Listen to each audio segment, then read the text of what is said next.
Bienvenidos todos a esta conferencia. Muchísimas gracias a Victoria del Centro de Filosofía por acogernos. Yo voy a hacer una presentación así muy rápida y muy breve de Miguel Ángel Sabadell.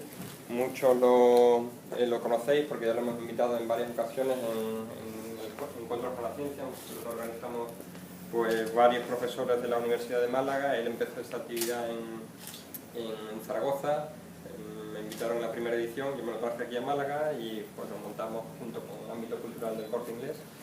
Y bueno, pues desde hace 11 ediciones pues hemos estado siempre colaborando con distintas ideas. Miguel Ángel Sabadell, él es físico de astrofísica, habéis estudiado, doctor en física y se dedicó, pues una vez acabada la tesis doctoral, se dedicó como profesional al ámbito de la divulgación científica. Entonces ha estado implicado en numerosas actividades y desde hace muchos años lleva los programas de radio, de televisión, de temas de divulgación científica y desde hace varios años editor científico de una revista muy interesante, pues, que es la tercera revista en número de publicaciones, en audiencia en español.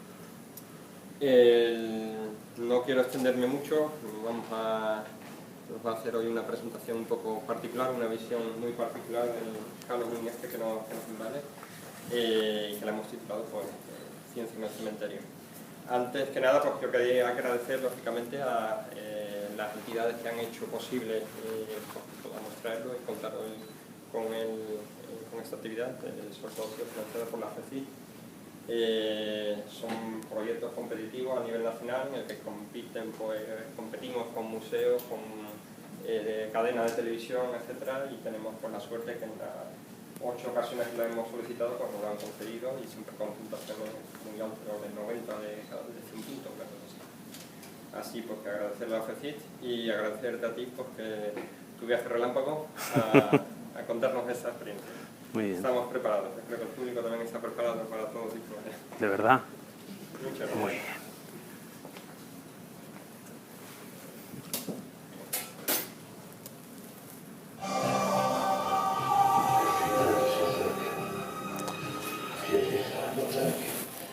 Las cosas cambian.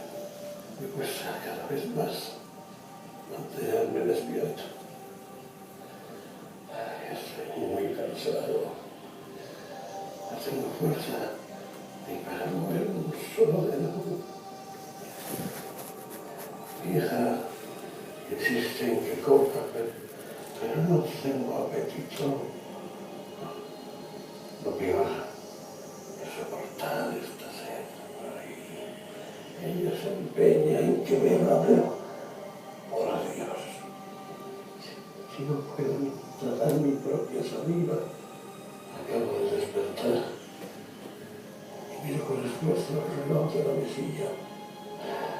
Tengo frío. Supongo que se pasará como sucedió ayer.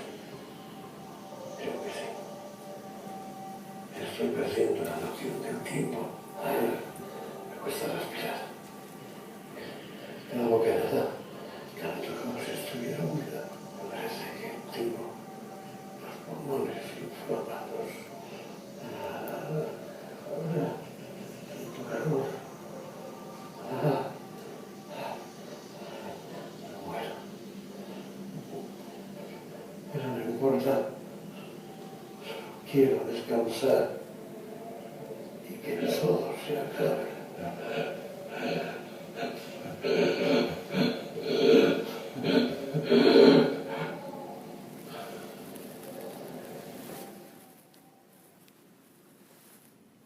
Bueno, pues este más o menos es el proceso que nos lleva a la muerte. Está recreado a partir de distintos artículos científicos. El proceso de la muerte, o lo que es la muerte, es algo que a nosotros nos es peculiar. Más que nada porque no es que desaparezcamos, es que dejamos de estar presentes. No vamos a estar nunca más. Y de hecho, somos conscientes de la muerte, como decía Voltaire, por experiencia, porque la vemos en otros. Por eso somos conscientes de que somos mortales. Frente a la muerte buscamos formas de enfrentarnos a la desaparición completa, a la no presencia en esta tierra. Y lo buscamos en dos vertientes. Desde el punto de vista mitológico intentamos buscar respuestas, intentamos buscar algo que nos evada de la realidad fisiológica, o sea, la realidad de que realmente el cuerpo deja de existir. Ya dejamos de estar nosotros. Si habéis visto alguna vez un cadáver, no es la persona que conocíais, es simplemente un cadáver, es otra cosa, no es la persona. Y sobre todo no es una de las formas de defensa frente a la muerte de los demás, porque si te mueres tú, pues se ha acabado, pero frente a la muerte de los demás es el luto. El luto es uno de los procesos más importantes que tenemos en la vida y además es una serie de rituales que debemos pasar, enfrentados con las muertes, evidentemente, de la gente que nos importa. Es curioso que en distintas culturas, incluso el propio nombre del muerto tiene un proceso. Por ejemplo, se evita decir que alguien se ha muerto. Por ejemplo, en Costa de Marfil, cuando muere el rey, el que era el rey entonces, o cuando es el jefe de la tribu, dice al rey le duele un pie. Es una forma de decir que ha muerto. En Senegal, los diolas dicen la tierra se ha roto cuando ha muerto uno de los representantes más importantes de la tribu. Entre los Fon de Dahomey, cuando muere el más anciano, el más sabio de la tribu, dice es de noche, se dice es de noche. Cuando muere un anciano que no es de los importantes de la tribu, se dice ha roto su pipa. Y cuando muere un niño pequeño, se dice ha dado media vuelta. Y nosotros no hablamos de la muerte. Lo escondemos, como lo vamos a ver. Entre otros pueblos, en todas las culturas, ni siquiera el nombre del muerto se pronuncia. Vamos a ver unos ejemplos. Por ejemplo, en Tasmania, de dar el nombre del que se ha muerto produce horror e indignación entre los que están contigo. Entre los aborígenes de Queensland se evita que se diga porque entonces creen que los espíritus van a localizar dónde están los supervivientes y van a ir a por ellos.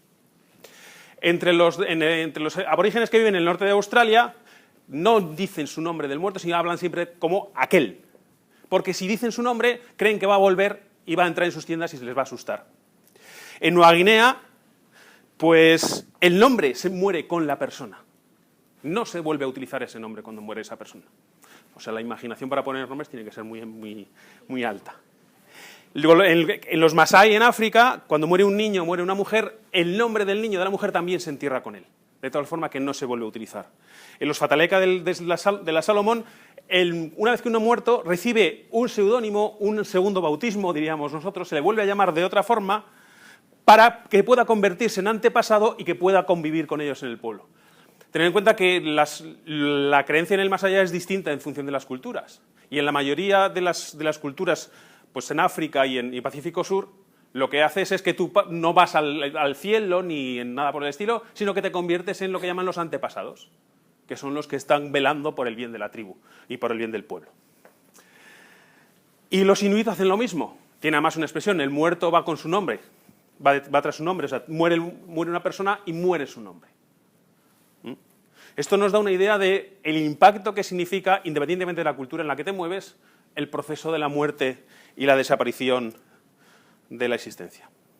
Sin embargo, la muerte ha tenido distintas opciones o distintas visiones en distintas épocas, ya volviendo a nuestro mundo occidental. Por ejemplo, en la Edad Media era algo tremendamente peculiar, porque la muerte era un proceso social, era cultural. La muerte se vivía en comunidad, porque no solamente la vivían los próximos, sino vivía la comunidad. A la casa iban los vecinos con aspecto grave a acompañar, sobre todo en los procesos en los que no hay una muerte de golpe, sino que es un proceso largo, de moribundo, pues van a acompañar a la familia, están con ella. Cuando muere, doblan las campanas del pueblo, todo el mundo se entera, todo el mundo va a ver a las familias del muerto, les ayudan a vestir al muerto, incluso se les llega a velar durante 48 horas, de tal forma que se van turnando los vecinos en el velatorio del muerto.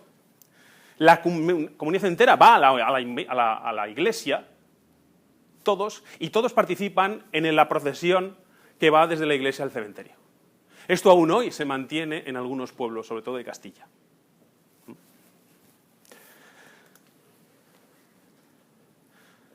En el fondo, la muerte era pública, se moría en público, y era una herida no de la familia, sino de la comunidad, que había que cicatrizar. Se paraba la vida en ese momento en la comunidad para dar sepultura y despedir al muerto.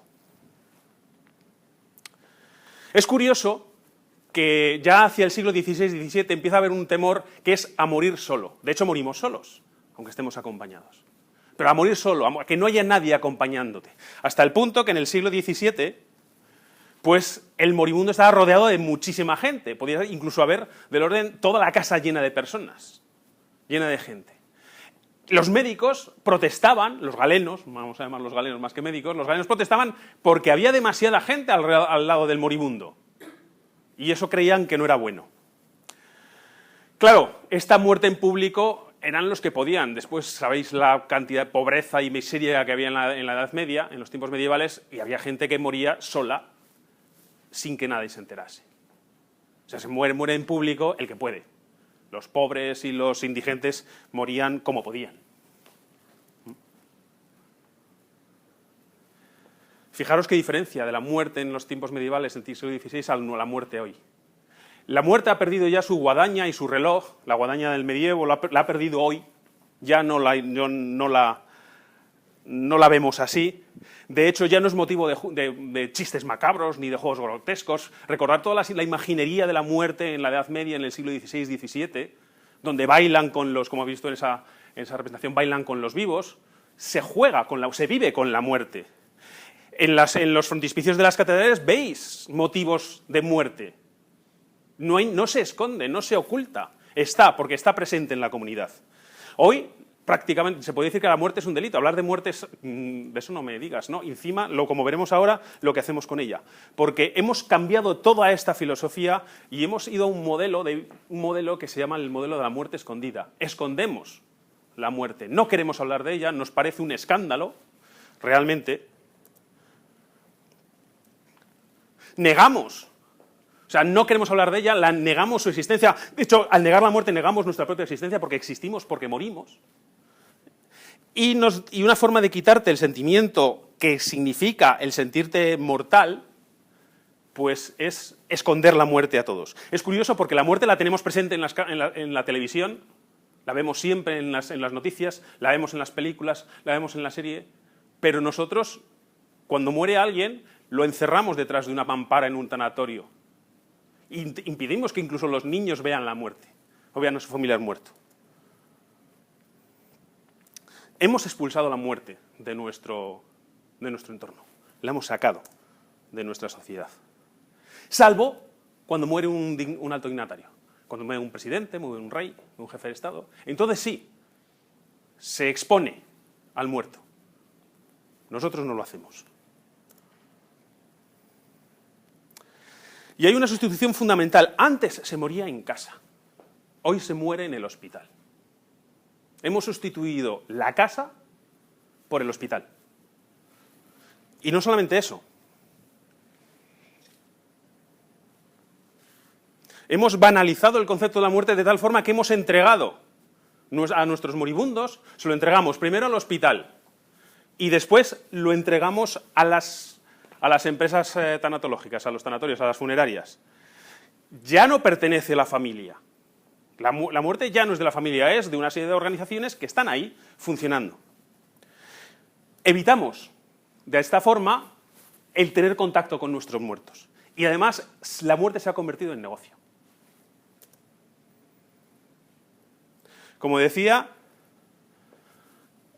dicen los sociólogos que uno de los grandes males de nuestra sociedad es que está todo burocratizado.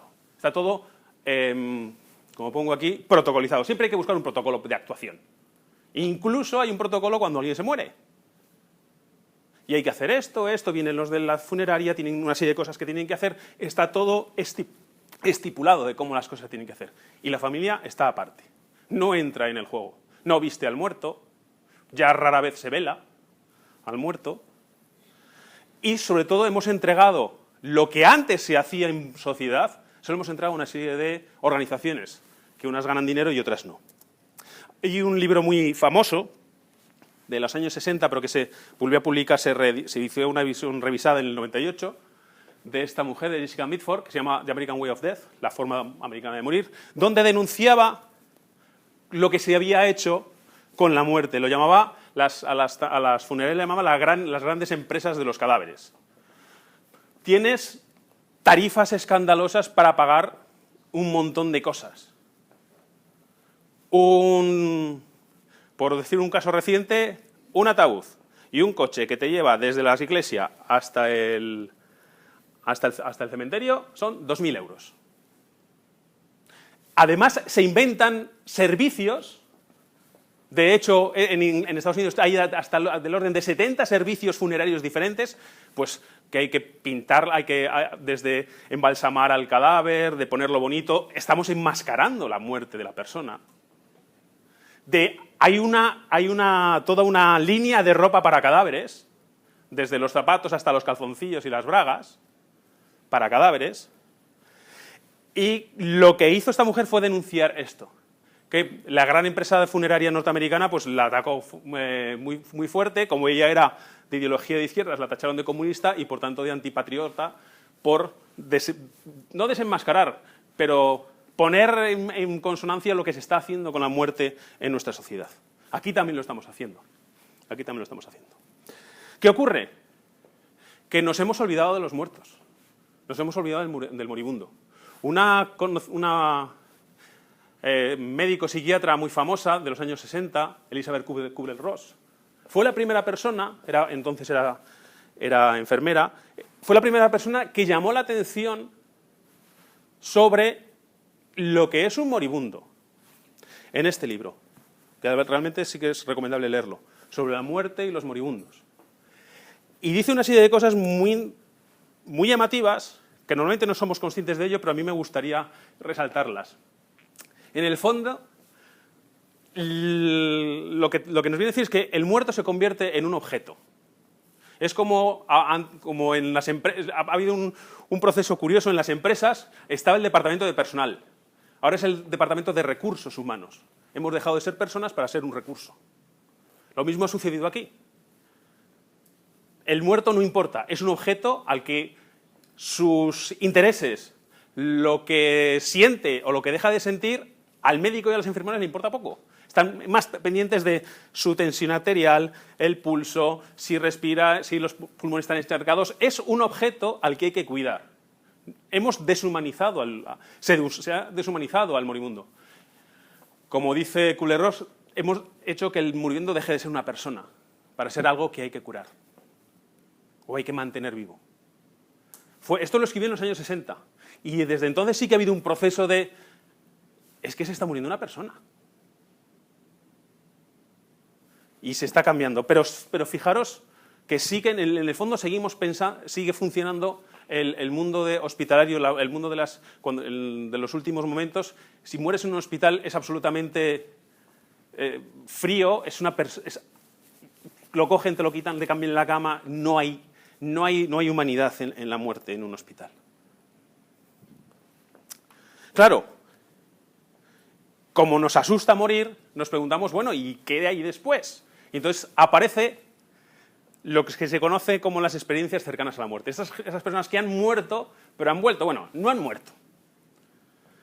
Porque la muerte es irreversible. Si te has muerto y no vuelves. El determinar cuándo estás muerto es otra historia también complicada. De hecho, solo hay un dictamen, algo seguro, que te dice cuándo una persona está muerta, y es cuando empieza a oler. Ahí seguro que está muerto. Hasta entonces, no se sabe. No hay actividad cerebral, en parte, pero sí puede haber actividad cerebral interna dentro del cerebro. De hecho, un neurofisiólogo de aquí español, en los años 70, Delgado, se dedicó a mirar si en los toros de Lidia que habían matado había actividad cerebral, y lo que hacía, les hacía un agujero en el cerebro, les metía una sonda y medía, con un toro muerto, medía actividad cerebral en el tronco del encéfalo. Luego, la actividad cerebral tampoco es determinante, o sea, el definir cuándo una persona está muerta es algo muy complicado. Y siempre se están cambiando los criterios para ver si una persona está muerta o no. Pero bueno, está la idea de que hay gente que ha regresado de un proceso de medio muerte, y en los años 70 aparece el libro de Raymond Moody, Vida después de la vida, que es una colección de testimonios de gente que ha vuelto del más allá. Y aparecen los diferentes pasos que todo el mundo se conoce, pero aquí están un poco más detallados. Están todos los pasos de lo que sería una experiencia cercana a la muerte, que ya veremos hasta qué punto se cumple o no se cumple. Según Moody, pues lo primero que tiene es una sensación imposible de describir cuando la entrevista con esta gente que ha vuelto de la muerte, ¿no?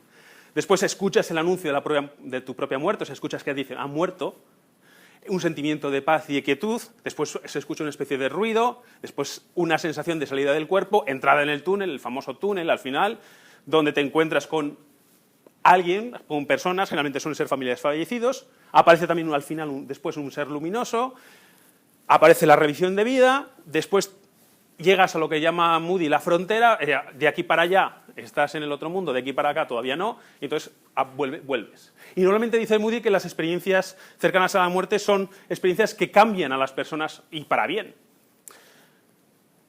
Conclusión, pues hay otra vida, la otra vida va a ser buenísima porque la gente viene con rabia de volver del otro mundo y todas esas historias. ¿Pero realmente es así?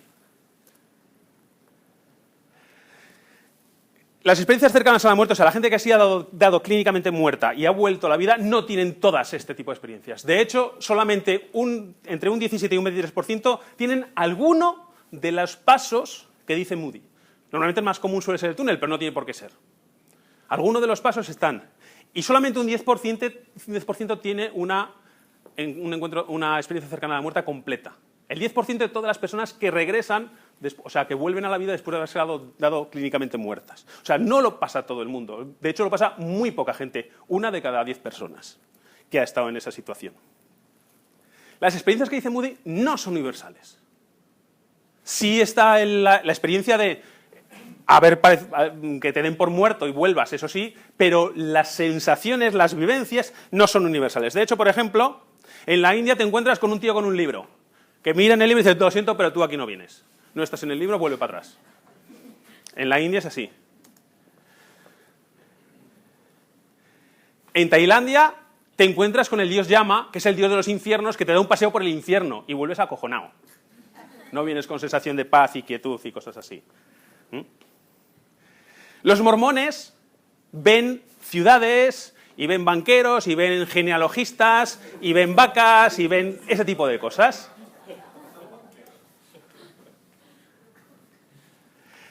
En Zambia, por ejemplo, lo que ocurre es que tú vas andando y llegas a un pueblo donde ves gente que está jugando y tal, empiezas a hablar con ellos y dicen, no, tú aquí no tienes que estar, tienes que volver. Y en la Polinesia, lo que sucede es que tú apareces en un campo de flores, que vas andando por el campo de flores y te encuentras con gente que te dice, tú aquí no tienes que venir. Luego, no son experiencias universales, dependen de la cultura en la cual estás. De hecho, las experiencias hindúes son bastante... Los que tienen experiencias cercanas a la muerte y son hindúes no vienen con una sensación de paz y qué bonito es aquello, sino, joder, vaya miedo que tengo. Igual que en otros lugares. Pero también existen los malos viajes. Hay gente que tiene la experiencia cercana a la muerte, digo en Occidente, típica, pero viene acojonado, viene estresado, viene incómodo, no viene con sensación de paz y quietud y qué bonito es aquello. Hay otros que lo que experimentan es una sensación de no existencia, de un vacío eterno. Y vienen con mucho miedo. Y después hay otros que en nuestra propia cultura han recorrido pues, toda la imaginería del infierno que tenemos en nuestra cultura. Luego, incluso dentro de nuestra propia cultura, las experiencias cercanas a la muerte no son como nos las han contado. Es más, podemos inducir estas experiencias cercanas a la muerte con distintas cosas. Por ejemplo, podemos hacerlo con tanques de aislamiento sensorial como el que tenemos ahí. La sensación de salida del cuerpo la puedes reproducir perfectamente en un tanque de aislamiento sensorial. Es ahí donde estás flotando, no tienes ningún tipo de interacción externa y lo que empiezas a notar es que tu nariz empieza a moverse y sales fuera del cuerpo. Si alguna vez tenéis la oportunidad de meteros en un tanque de aislamiento sensorial, que hay muchos por España, lo notaréis. Es más, si cogéis un PDT con una droga y encima os metéis en el tanque de aislamiento sensorial, vais a tener una experiencia extracorpórea y una experiencia cercana a la muerte casi completa. Con la ketamina se ha probado. La ketamina se utilizaba como anestesiante en la guerra de Vietnam, pero tenía efectos secundarios. Uno de los efectos secundarios que tiene es justamente una experiencia cercana a la muerte. Tiene la sensación de salir del cuerpo, la entrada en el túnel, exactamente igual. Y si te tomas la ketamina y te metes en un tanque, experiencia completa. Hay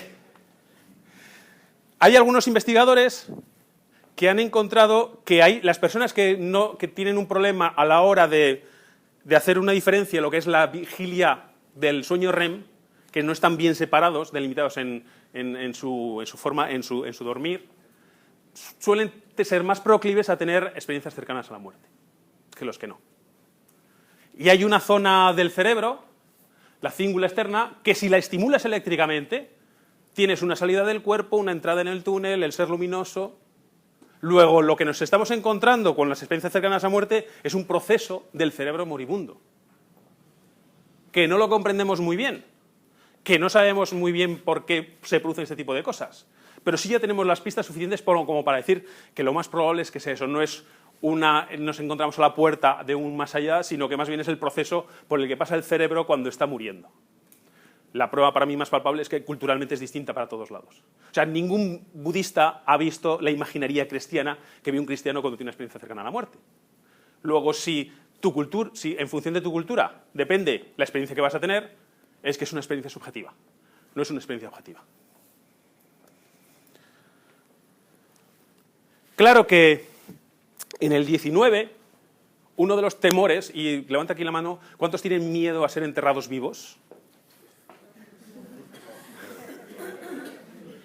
Bueno, pues en el siglo XVIII-XIX hubo un verdadero terror en toda Europa a ser enterrado vivo. Y todo por culpa de este señor J.B. Winslow, que escribió este libro en 1740 sobre la incertidumbre de los signos de la muerte. Decía, es que no sabemos muy bien cuando una persona está muerta. Dices, joder, pues anda que como me entierren y yo esté vivo, ¿qué demonios va a pasar? Y se inventaron un montón de cosas para, si te mueres y no estás muerto, poder salir de ahí. Pues hay de todo, como por ejemplo estos ataúdes, bueno, estos, ¿cómo se llama lo que se pone contra las paredes? Los nichos, que tienen una ruedecilla por dentro por si te despiertas a poder abrir y salir fuera, que es lo más obvio, ¿no? Aquí tenéis, por ejemplo, esto es un... déjamelo. Puntero. ¿Dónde es aquí? Vale. Aquí tenéis al muerto con las manos sobre un aparatejo que tocándolo das unas señales diciendo que estoy vivo aquí.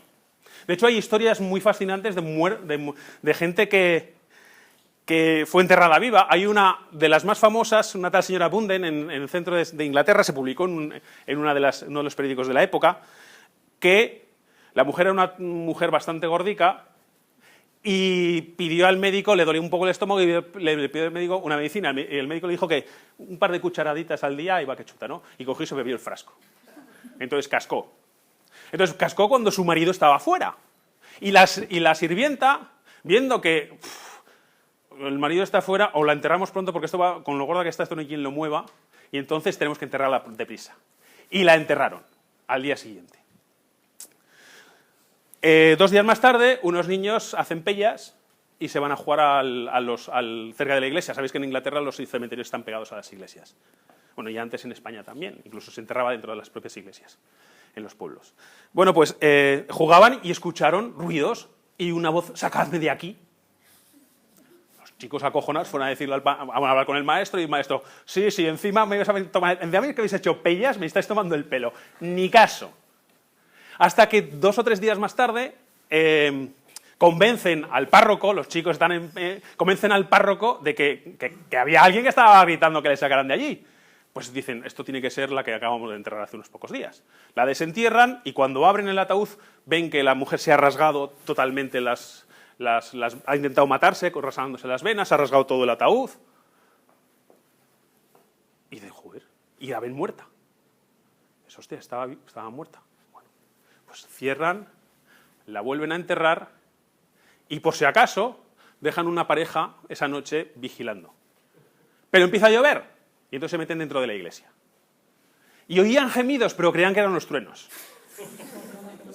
Y al día siguiente, cuando van a comprobarlo, ven que la mujer había vuelto por segunda vez a la vida y no pudieron salvarla.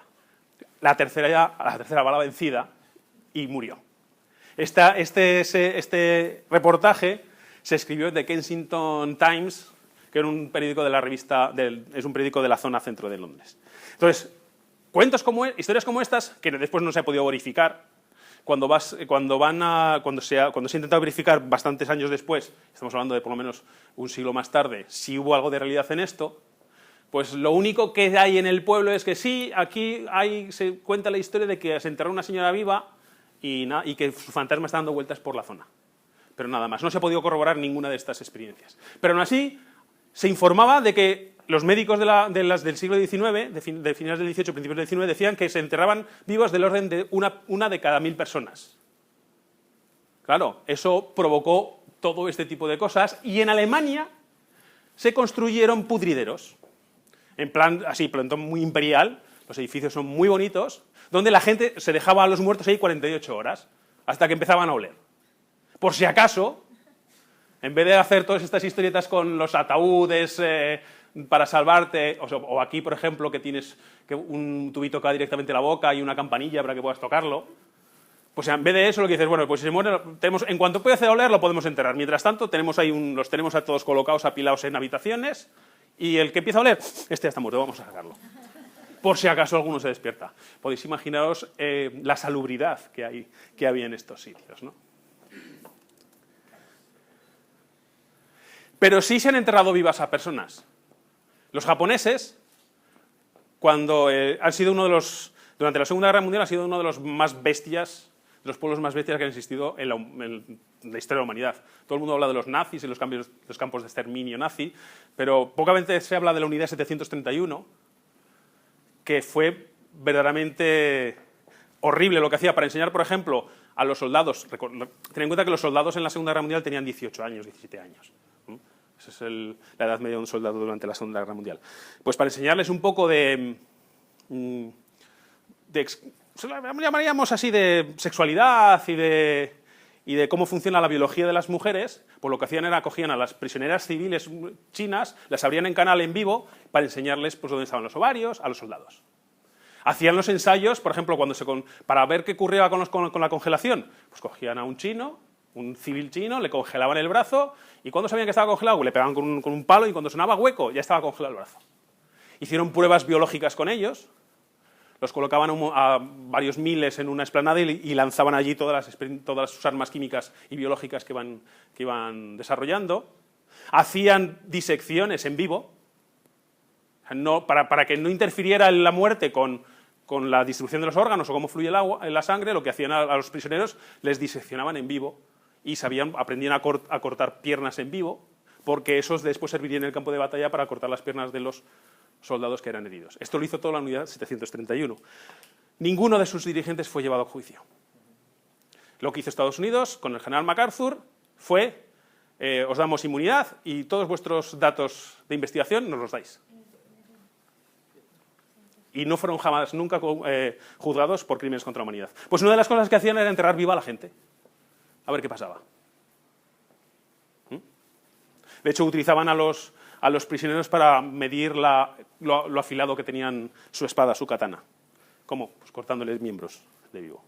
Eso lo hicieron los japoneses durante la Segunda Guerra Mundial, con el pueblo chino. Y aún hoy están los negacionistas nipones, suelen ser de derechas y de extrema derecha, que niegan que esto fuera cierto.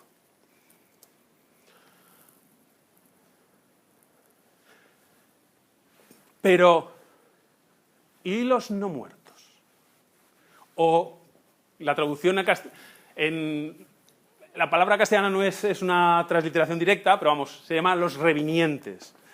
Los no muertos o los muertos vivientes no son los zombies y toda esa gente, sino que, por ejemplo, se creía que, aquí estamos hablando de Europa durante la Edad Media, en el siglo XVI, que el muerto no estaba muerto hasta pasados 3 días, el alma no había salido de su cuerpo y estaba ahí. Entonces, tú a cualquier cosa que dijeras, la iba a escuchar. O sea, más vale que te callaras cosas del muerto delante suyo, porque no, lo iba a escuchar. E incluso en lo que es ahora Polonia, una de las costumbres que había era acercarte a la oreja del muerto para mandar un mensaje a tus familiares ya fallecidos. Entonces, incluso se le dejaba comida en distintos lugares para que el alma pudiera comer. Un poco de comida al lado de la cabeza, otro en el centro de la habitación y otra detrás de la puerta. En Rusia lo que se hacía es expandir harina para ver, por ejemplo, por dónde había pasado el alma. En la parte de Yugoslavia lo que se dejaban eran bolas de lana porque el alma dormía ahí hasta que se iba. Y una de las formas de obligarle o a facilitar la salida del alma del cuerpo y ya ser realmente una persona muerta, no un no muerto, es o hacer un agujero en el ataúd o quitar una teja del tejado para que se pudiera ir el alma. Pero claro, a nosotros lo que nos interesan, ya estamos a estas alturas, lo que nos interesan son los zombies. El zombie es el zombie haitiano y el más famoso es Clairvius Narcisse, que muere el 2 de mayo de 1962, se piensa, cuenta la tradición, que fue envenenado por su hermano, pero en la primavera de 1980 aparece semidesnudo en el mercado. 18 años. O sea, muere, 2 médicos certifican su muerte y se le entierra. Y 18 años más tarde, aparece. Claro, la pregunta es, ¿era él? Dice que la hermana lo reconoció 18 años después.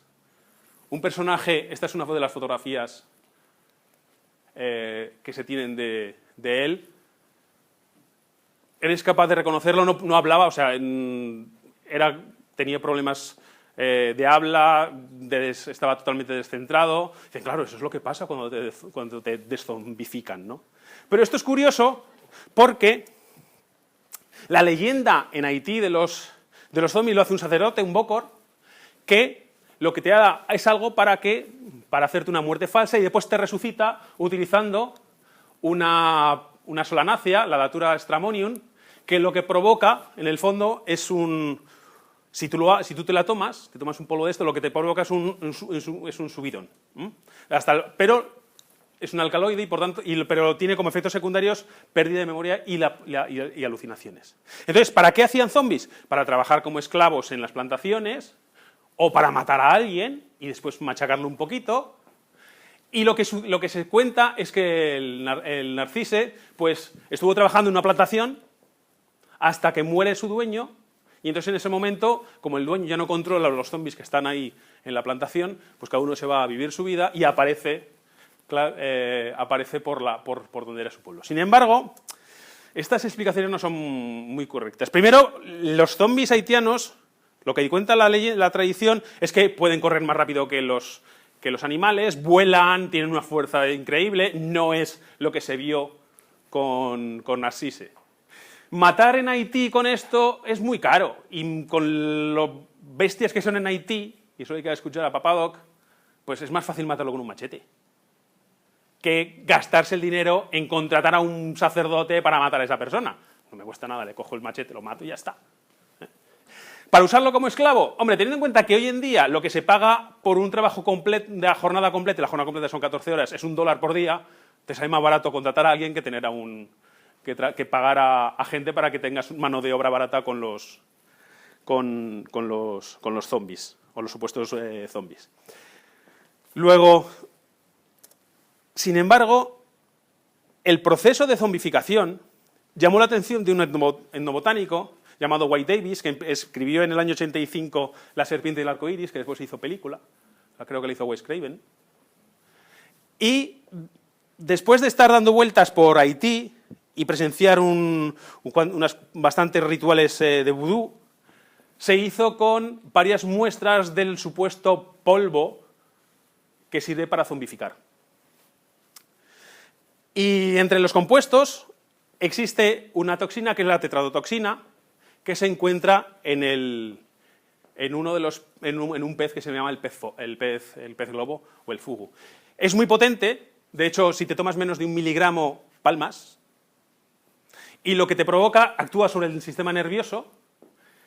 Si tomas en pequeñas cantidades, y ahora vemos quién toma estas cosas a pequeñas cantidades, pues tienes un cierto picor en la lengua y cosas así. ¿De dónde sale el pez globo? Que es el fugu en Japón. Pues aquí tenéis un pequeño vídeo. El cocinero necesita 7 años de preparación para poder hacer esto. Y ahora viene lo bueno.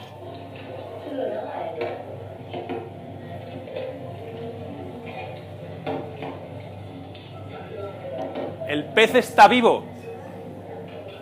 Hay que hacerlo cuando está vivo. Y hay que hacerlo deprisa.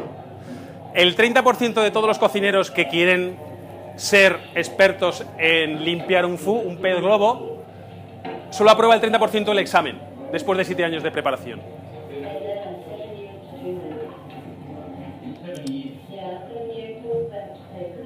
Se hace en vivo para que la toxina no salga del hígado y pase a la carne, que al final es la que vas a comer y te pueda matar. Todo eso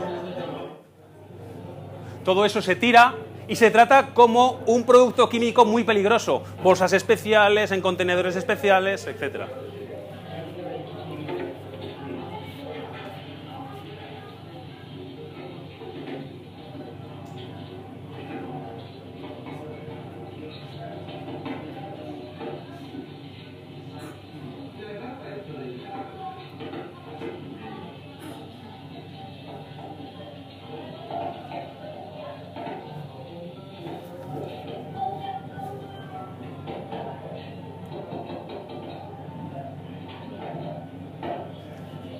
Hay que aprovecharlo todo porque son muy caros, ¿eh? Ten en cuenta que tienen que llegar vivos a donde los van a preparar.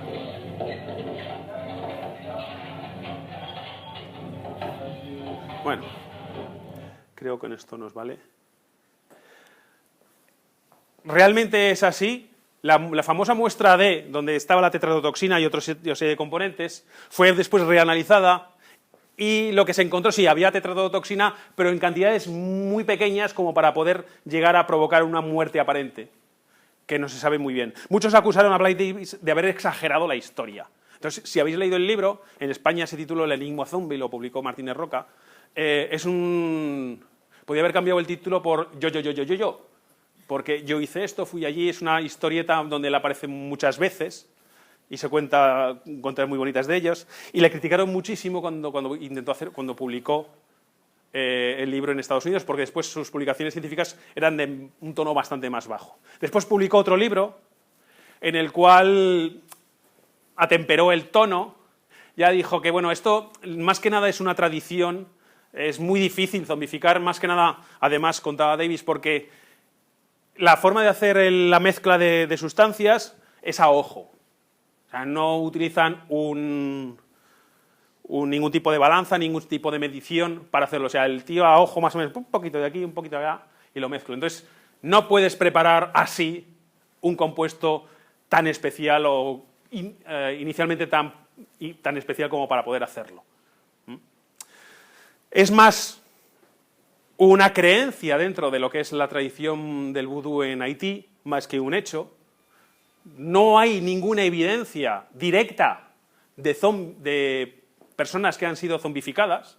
Siempre es un amigo de un amigo lo ha visto. Nunca ha habido en toda esta historia, y se empezó a desarrollar a partir de los años 30, con la visita de una periodista norteamericana, toda la historia de los zombies en Haití. Nunca hay un testimonio de primera mano de alguien que ciertamente ha visto un zombie. Y es más posible que sea una leyenda urbana que realmente sean capaces de conseguir que una persona tenga muerte aparente y después la puedas convertir en un esclavo tuyo. Sin embargo, sí ha habido zombies especiales. Uno es el pollo Mike. ¿Os dais cuenta? Aquí lo veis un poco más. Es un pollo sin cabeza. Vivió durante unos... vamos para atrás y lo vemos. Desde abril del 45 hasta marzo del 47. Sin cabeza. Y todo sucede pues en la familia Olsen, un granjero, que viene su suegra y a la suegra le gusta el pollo. Y dice, pues voy a matar uno. Lo coge, le va a matar y le da el corte y, como veis, le corta la cabeza, pero deja parte del encéfalo en el corte y lo corta mal y el pollo empieza a correr. Claro, el hombre todo ahí, uy, qué cosas. Bueno, pues vio negocio, porque veía que no se moría. De hecho, picoteaba, como habéis visto, entre el resto de sus congéneres, pero vamos, ¿cómo picoteas con cabeza? Sin cabeza, pues no, hacía el ademán de picotear. ¿Cómo comía? Pues le daban de comer con una jeringuilla. Le cogían el cuellecillo, le echaban con una jeringuilla y además tenían que tener también unos palitos de estos como para limpiar los oídos, porque a veces se atragantaba y tenían que limpiarlo para que no se les muriera. Porque el que quería ver el pollo, a pagar. Y durante todo ese tiempo se dedicaron a ir por todo Estados Unidos con su pollo sin cabeza, cobrando cobraban un poquillo de los circos ambulantes y esas cosas tan norteamericanas, tan yanquis, pero se hicieron con su buen dinero. De hecho, al final se les murió porque no les quedaban palillitos para limpiar y se murió atragantado. No porque se muriera porque tenía que morirse, sino porque se murió atragantado. Entonces el hombre dijo, pues tengo que empezar a repetir esta historia, y empezó a matar pollos. Y claro, otros muchos lo intentaron, pero nadie lo consiguió. O sea, la única persona, el único ser vivo sin cabeza que ha vivido durante casi 2 años, pues ha sido el pollo Mike. Pero claro, a nosotros nos interesan pues, ¿qué nos interesa? Pues estos.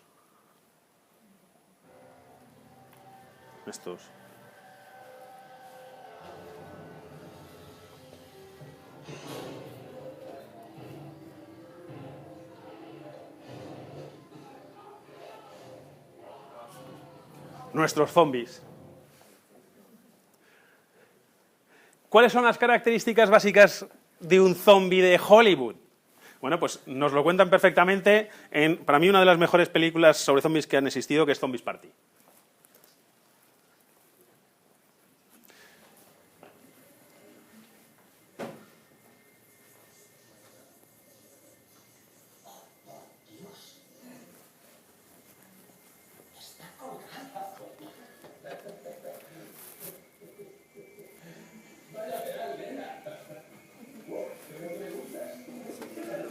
¿Por alguna razón? ¿Eh? ¿Se oye bien? ¿Se oye bien? Sí, se oye bien, sí.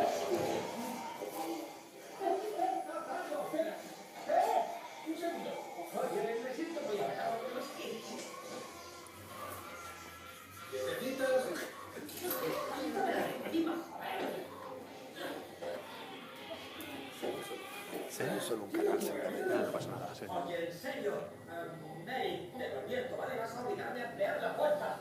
Hablando en serio.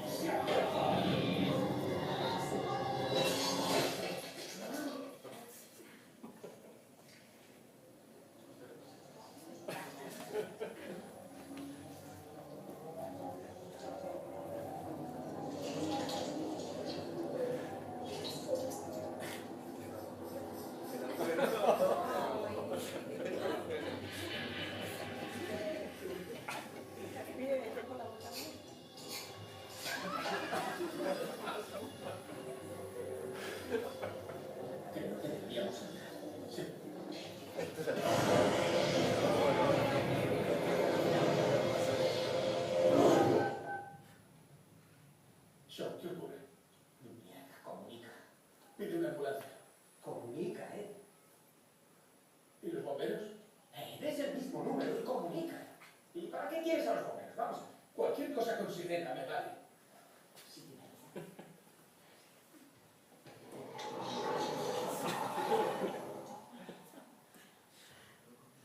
Sí.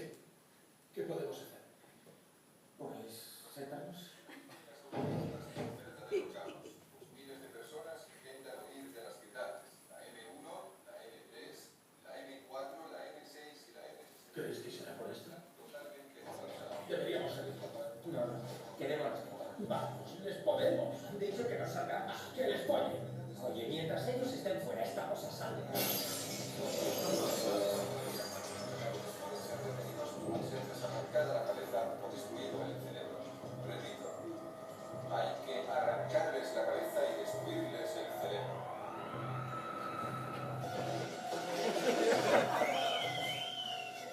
¡Eh!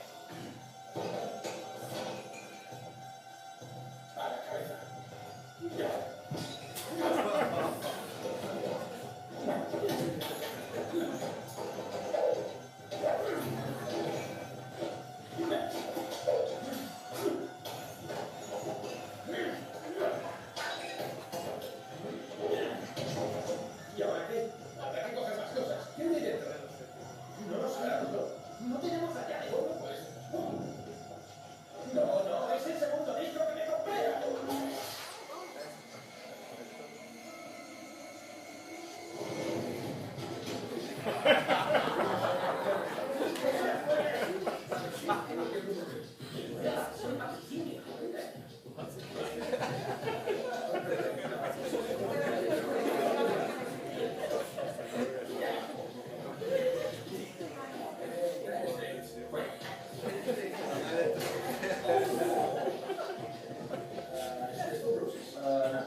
Como podéis ver, son lentos, poco tontines, tienen algo de fuerza, aquí no se ve muy fácilmente, por muchos daños que se hagan no desaparecen, no dejan de andar, no dejan de moverse, y la única forma de acabar con ellos es volándoles la cabeza, destruyéndoles el poco cerebro que funcionan. De hecho, pueden funcionar hasta con un 15% del cerebro, porque para lo que hacen no necesitan mucho más. Pero claro, necesitamos un poco de, ya que estamos hablando de ciencia, un poco de zombilogía evolutiva para conocer la historia. Se reproducen por mordiscos. Nosotros por sexo, pero ellos por mordiscos. Te muerden y te conviertes en zombi. Se supone que es una infección vírica, pero también hay otras películas en las cuales, por ejemplo, No profanarás el sueño de los muertos, de una española de Juan Grau del 70, que es por una radiación, o una producción australiana, que son Los no muertos, que era los meteoritos que te golpean y te convierten en zombi. Es un proceso bastante rápido, como podemos comprobar.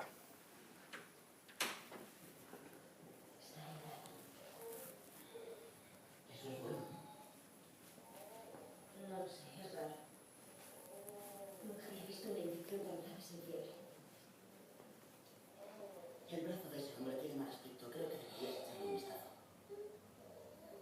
Está bien, quédate con ella. ¿Qué? ¿Quiere que le vea esa herida? Estoy bien, en serio. No duele demasiado. Tucker la necesita más que yo. Tiene un buen corte de tobillo. La limpiaremos un poco. ¿Está usted bien? Señora, ¿quiere que le traiga algo? ¿Quiere un vaso de agua? Ana, ven aquí.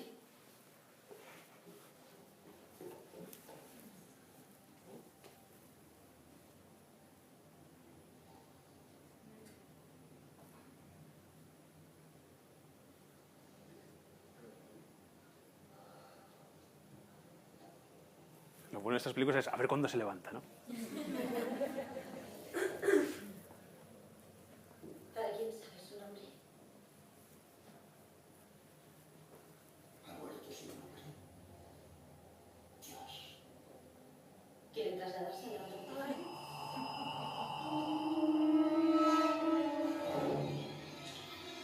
¡Oh, Dios mío!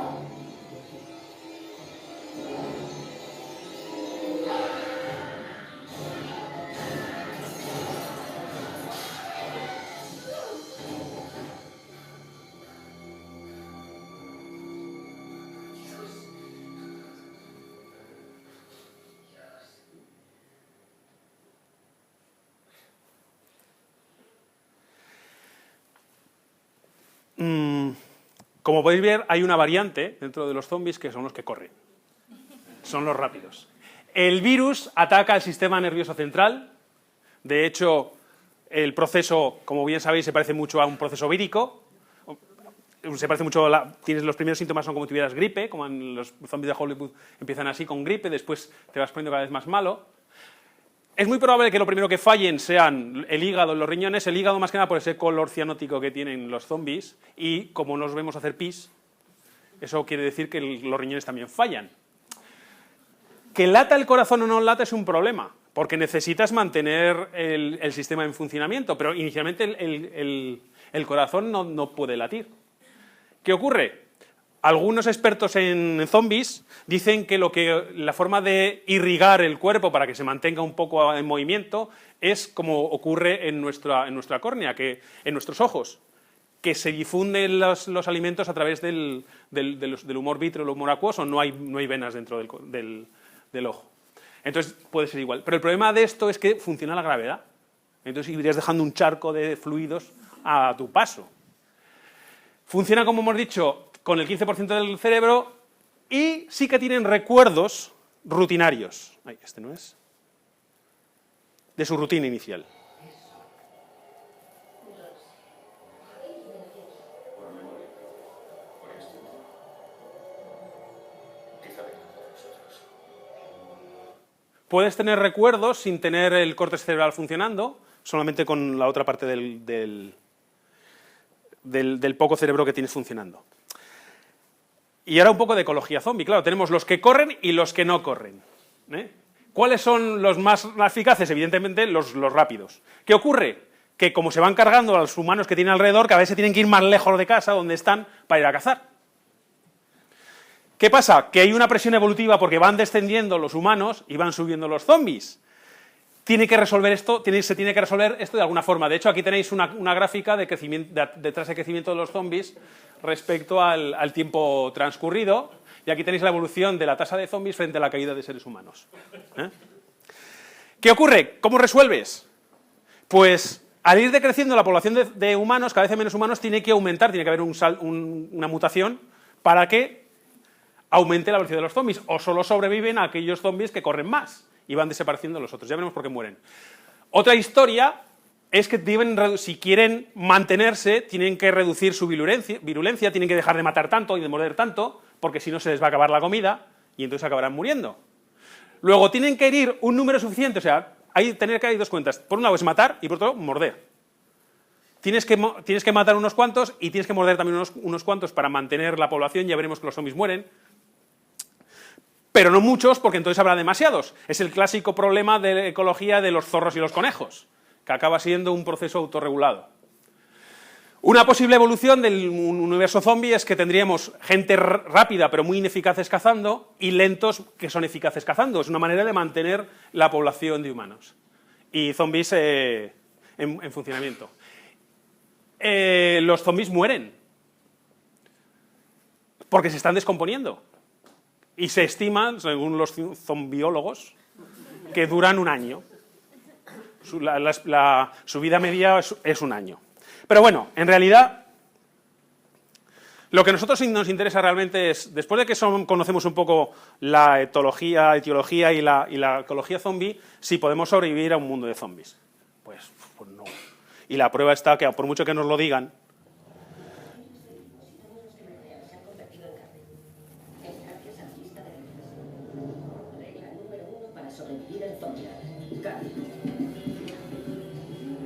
Cuando el virus atacó, los primeros en caer por razones obvias fueron los perros.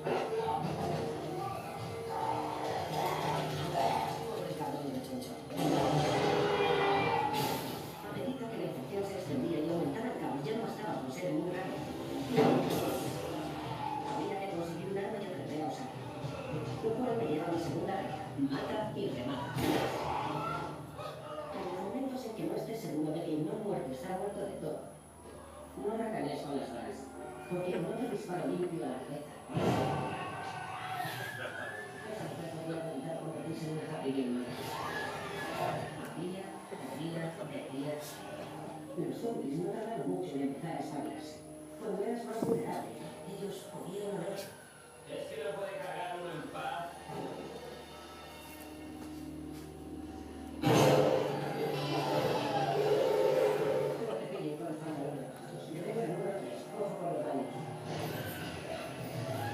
Cuando los zombies eran más numerosos que los humanos, había que cortar todos los lazos afectivos. Si las niñas de tu barrio ahora son distintos monstruitos, quizás sea hora de dejar de compartirlos.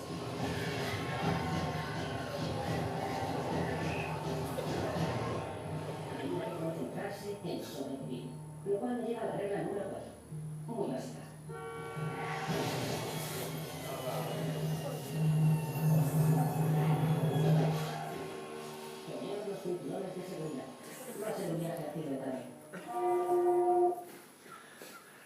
En las películas de Hollywood lo clásico es encerrarse en un sitio. Es la peor estrategia de supervivencia que existe. Y lo sabemos muy bien por la Edad Media, los asedios. Siempre acaban cayendo los castillos, porque los de fuera cada vez son más y a ti te queda menos comida y que cada vez eres menos. En las películas como en El Amanecer de los Muertos que hemos visto antes, encerrarse en un centro comercial es lo peor que puedes hacer. Porque ellos cada vez son más y vosotros cada vez sois menos. Luego no te puedes encerrar en ningún lado porque la pérdida es segura. Lo que hay que hacer es lo que se hizo durante la guerra de la independencia española, que es la guerra de guerrillas. Pequeños grupos móviles, te encierras un rato y cuando ves que hay demasiados te vas. Nada de Walking Dead, meterse en una granja y cosas así. No, es la movilidad lo que te va a permitir sobrevivir a un mundo de zombies, que hasta de esto se ha escrito, incluso algún artículo científico. Y ya nos queda la segunda versión del no muerto, que es el vampiro, que tiene su aquel. Los vampiros tienen su aquel, sobre todo en el mundo de Hollywood, porque tenemos a la buenorra,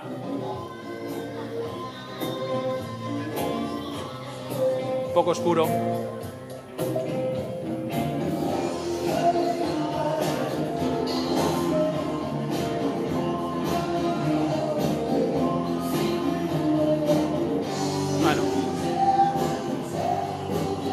Salma Hayek en Abierto hasta el amanecer, y al ñoño atormentado de Crepúsculo.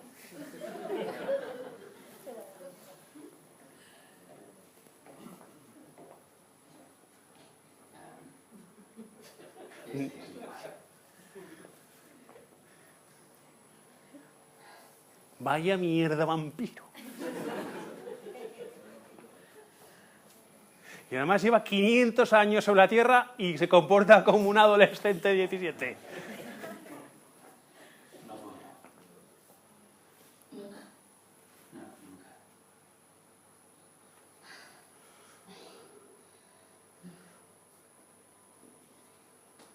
Bueno, no soporto más esto.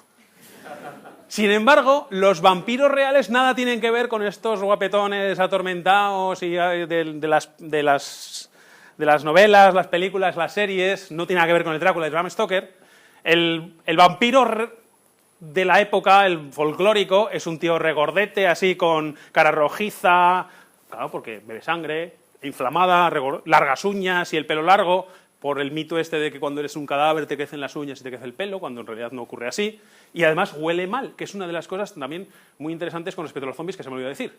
Tú sabes que hay zombies porque huelen. Entonces, ¿por qué no lo dicen en las pelis? Aquí huele a zombie, no entro. Bueno, pues los vampiros folclóricos tradicionales también huelen mal, o sea que más bien se parece más a un indigente que a un conde, el vampiro de verdad. La mutación que hizo Bram Stoker con Drácula pues fue de lo más normal, porque es más fácil vender al vampiro sexy y sexual que a un pavo de este estilo. No, eso de los colmillos es también una invención de Bram Stoker. Sí chupan sangre, sí beben sangre, pero por ejemplo en Kasubia, que está en Polonia, te la chupan del pecho izquierdo, o de la teta izquierda. En Rusia y Rumanía te hacen una perforación cerca del corazón, y te chupan directamente del corazón, que es como debe ser. En Gdansk, en Polonia, te la chupan desde el pezón. Comen sangre desde el pezón. Los vampiros no los ve todo el mundo. Al principio son invisibles, y se dedican a atormentar a los familiares. Y a medida que va pasando el tiempo, se van haciendo más visibles y empiezan a atormentar ya al resto de la población. Y a matar al resto de la población. Y en Rumanía hay una versión que, cuando lleva 7 años y no lo han cazado, ya se convierte en una persona normal y se puede ir fuera de su tierra. Incluso se puede casar y tener hijos que cuando se mueran tendrán vampiros. Serán vampiros. ¿Cómo te conviertes en vampiro? Pues evidentemente por mordisco, ahí es igual que en la novela. Si un murciélago sobrevuela el cadáver cuando está velándose, también se convierte en vampiro.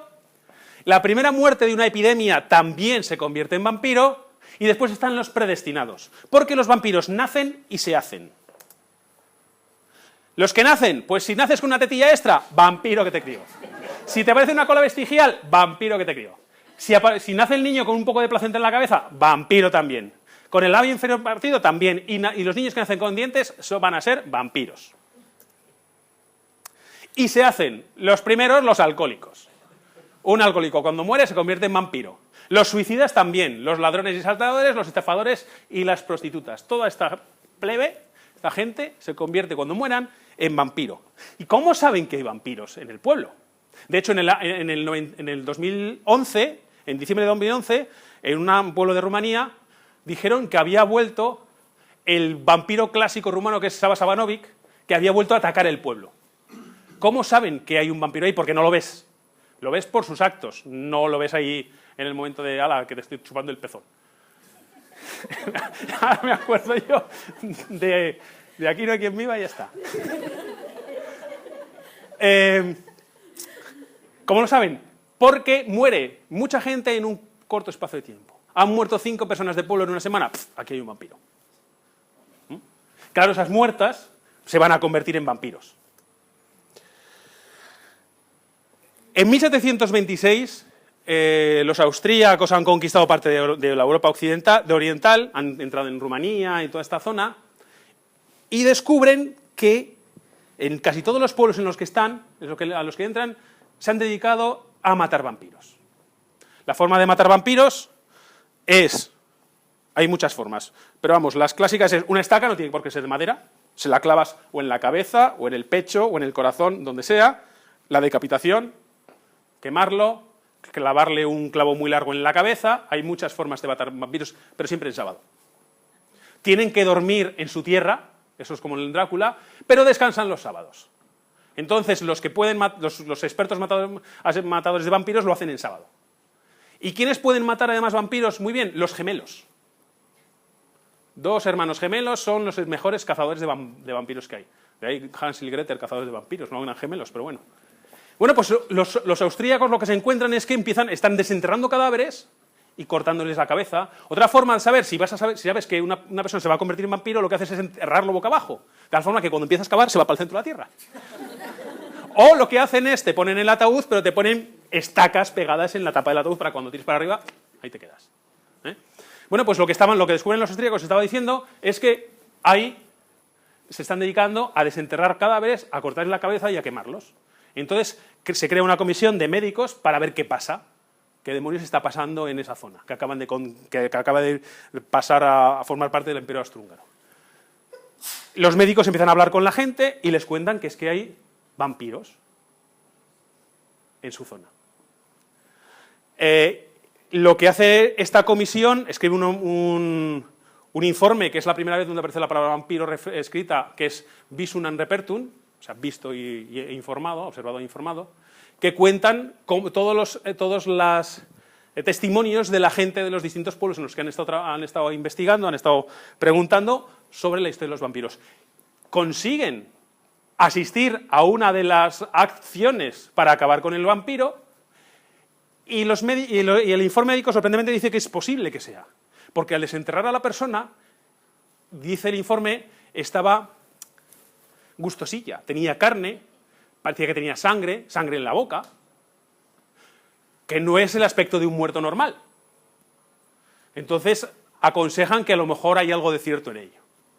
Lo que ocurre realmente es que no se conocía muy bien cuál era el proceso de la muerte, no se conocía perfectamente bien cómo funcionaba la muerte, no se conocían los procesos que llevan a la muerte, no se sabe que, bueno, no tienes por qué que un cuerpo esté inflado no es porque vaya a convertirse en un vampiro, de ahí viene la imagen del vampiro regordete, porque los cadáveres se inflan por los gases internos, o sea, no conocen los procesos que llevan a la descomposición del cadáver y por tanto lo atribuían todo esto a los cadáveres. Pero es curioso que sí hay un informe, el primer informe médico que hay es un informe médico austríaco de la epidemia de ataques vampíricos que había, y todo comenzó porque en un pueblo murieron 4 o 5 personas en el plazo de una semana por una epidemia. De hecho, las epidemias siempre son fuente de vampiros, han sido fuentes de vampiros en la zona, porque muere mucha gente, y sobre todo cuando muere gente sin saber muy bien por qué se ha muerto, y ha muerto de repente.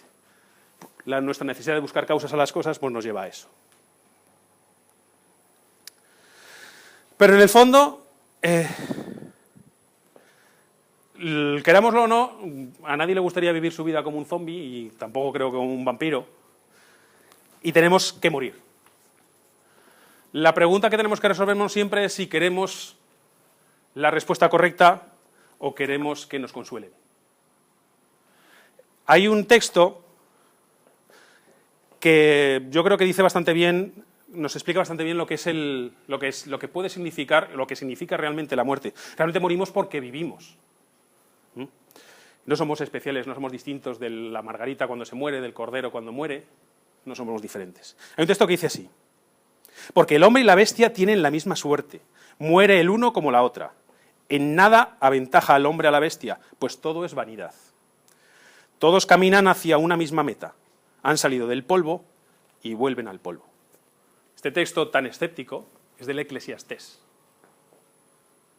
Y esto es realmente lo que tenemos. Creamos mitos que nos consuelan, que nos cuentan, que nos reconfortan, pero hay una cosa muy curiosa, y además lo dice Montaigne: ¿por qué lloramos porque no vamos a vivir 100 años, o porque dentro de 100 años no vamos a estar aquí, pero no lloramos porque hace 100 años no estábamos. Nos preocupa lo que hay al final de la cuerda, nunca nos ha preocupado lo que hay al principio de la cuerda. Decía uno de los grandes filósofos del siglo XX, la Rana Gustavo, que la vida se compone de llegadas y despedidas. Y en el fondo nuestra vida es eso. Lo único que nos queda al final son los recuerdos de la gente que ha estado aquí, que ha estado con nosotros. Y al final esos recuerdos también desaparecerán, porque esa gente que nos ha conocido también morirá. Y dentro de 100 años nadie nos recordará. No recordamos a nadie de la Málaga de hace 100 años. No recordamos a quien paseaba por estas calles hace 100 años. Lo que nos quedan son los recuerdos de la gente con la cual hemos estado. Hay un autor que dice que en el fondo somos estrellas fugaces que duran unos segundos en la oscuridad de la noche, y en el fondo es así. Yo creo que el ser humano no es otra cosa más que, ni nada más y nada menos, que polvo de estrellas, sustancia estelar, que gracias a las leyes del universo se ha hecho consciente y medita sobre su existencia. Lo que nos diferencia a nosotros del resto es los recuerdos. Ninguna otra especie tiene recuerdos. Lo que nos hace a nosotros únicos, lo que me hace a mí lo que soy, son mis propios recuerdos. Y mis recuerdos son lo que yo he hecho y la gente que he conocido. Y eso es al final lo que realmente importa. Yo creo que lo interesante de estar aquí, de celebrar dentro de 2 días la Noche de Difuntos, el de Todos los Santos, es que recordemos a la gente que estuvo con nosotros, que aprovechemos el tiempo, porque para mí es importante que cuando llegues al final de tu vida vuelvas la vida atrás y digas, pues estuvo bien. O sea, y yo creo que no hay más felicidad que haberte alegrado de haber vivido la vida que has vivido. No necesitamos que nos aseguren que hay un más allá. No tenemos por qué pedir eso. No somos, como he dicho, no somos especiales, no somos distintos. Y por eso es importante celebrar el Día de Todos los Santos. Porque es una forma de decir a nosotros mismos lo que somos y recordar lo que hemos sido y con quién hemos estado. Y yo creo que eso es lo más importante. Porque al final, esos recuerdos es lo único que nos queda. Pues muchas gracias.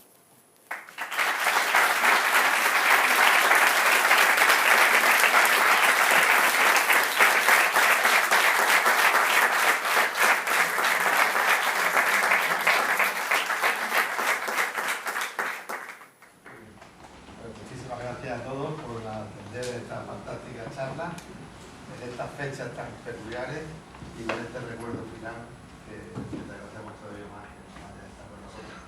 Así que nada más, daros las gracias. Es un placer para Principia pues, tener este espacio para dar charlas de este tipo y por supuesto contar con ellos cuando necesitéis para cualquier otro evento de este tipo. Y nada, encantado de saludarte. Muchas gracias.